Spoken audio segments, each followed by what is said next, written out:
fellows there! Good to see you again! Now, today's tale may sound familiar, but I think you'll find it's quite different too. So, if you're ready for the old to become new, I'll tell you the tale of, well, as you would say, the 3 little pigs.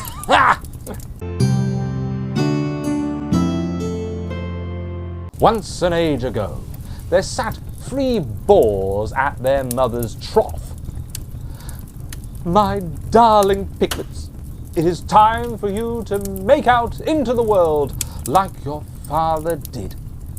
And if you're true like him, you may have a sty as grand as ours," proclaimed their mother with all her love. After they had finished the meal, they set to their preparations for the road ahead of them. But as they packed their carts, 2 of the boars did nothing but grumble and moan of what a great plight had befallen them. "Well, that's lovely, isn't it? Singing us from our comfort." The one with the chipped ear snorted. "Indeed, Garth. Didn't I say with a good harvest, Ma would have no need of us anymore?" Accused the brother whose snout was burdened by a ring of gold. The boar who had grown into his tusks just shook his head and secured his cart. "Have you nothing to say to it, Saul?" challenged Garth with a sneer. But Saul only laughed, then helped pack his brother's carts as his was all in order. Once all was ready, he turned to them and said, "How? Your ring glints with gold which came from father's labours, rest him. But how are we to learn to labour and win gold ourselves, if we stay where none's to be done?" With that, they took themselves off to sleep for the last time under one roof.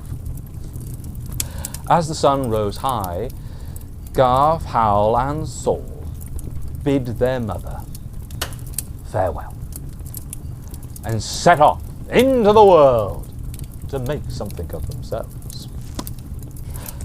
Garth, who was often led by his stomach, set his cart to the farmer's fields, where he found an abundance of hay.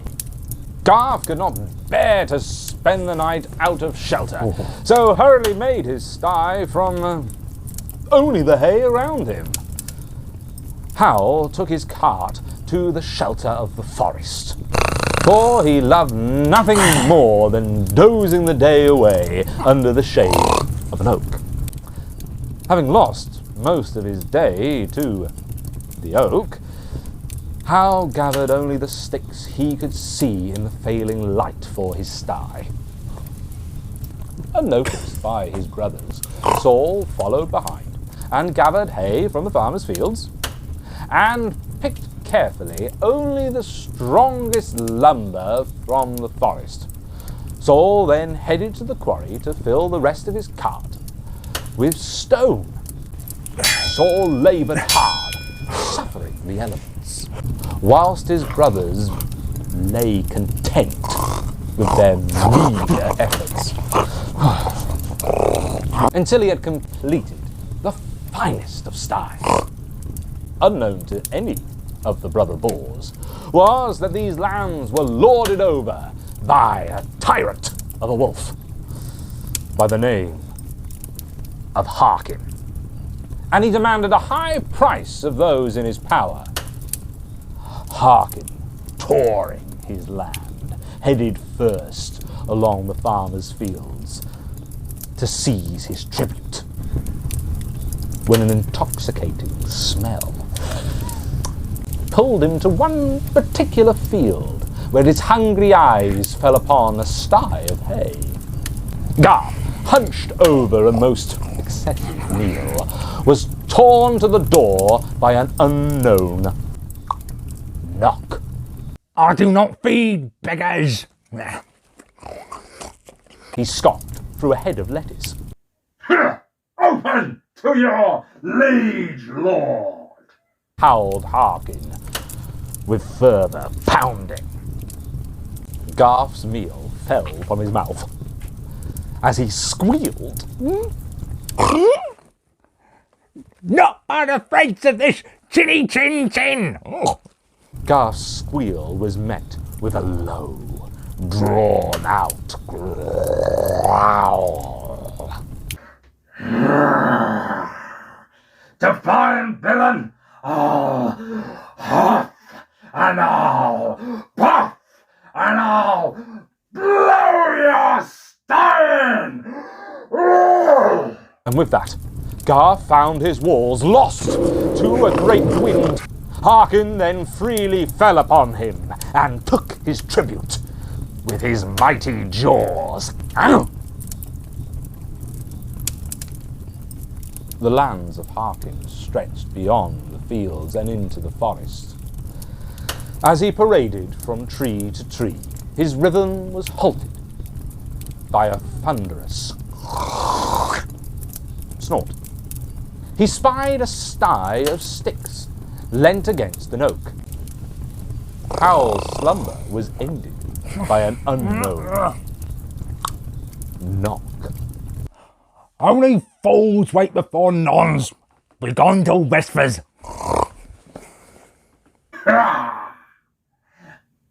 Open to your liege lord, howled Harkin with further pounding.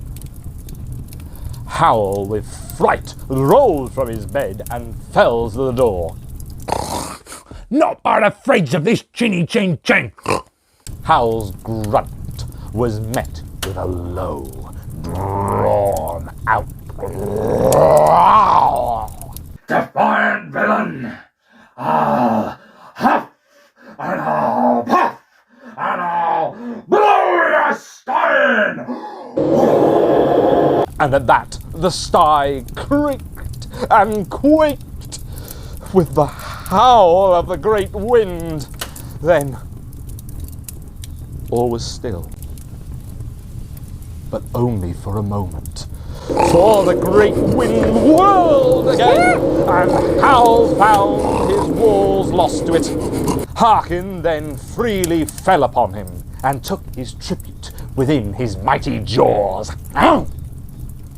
Harkin reached the end of his lands, marked by the quarry stones. As he looked out to the setting sun, Harkin saw an unknown holding on the hill. Emboldened by his last two takings, Harkin went a-reaving up the hill. Saul's well-earned rest by the fire-filled hearth was taken by an unknown knock at the door. There's plenty, traveller, but first make yourself known to enter. Open to your new liege lord, Howled Harkin with further pounding. Saul took to arms and replied. Not unafraid of this chinny chin chin. Saul's defiance was met with a low, drawn-out growl. defiant villain, I'll huff and I'll puff and I'll blow your stein! The shutters of the stone sky rattled against the sudden wind, but held firm. The beams quaked and quivered against its return, but held firm. And the stone was unmoved throughout it all. With loss of breath, Harkin cursed and raged. If these walls will not yield, then they will be mounted! Saul heard the scrape of claws against his stone, and the crack of slates from overhead. Without a thought or tarry, he filled his cooking pot upon the hearth and stood at the ready. With a warning howl, Harkin flew down the chimney straight into the pot and found it quickly shut. The land no longer owed Harkin's tribute, but it did owe thanks to Saul. Ah! See, you never know when danger's coming, so be like Saul, or, get eaten. But never do a task by half. Speaking of tasks, remember to make your own stories, and please do share them by sending them to me at bard.elven.tales@gmail.com. And please do remember to like, share, and subscribe to this channel. It's all very important and very helpful. And I'll see you soon for more Bard Elven Tales.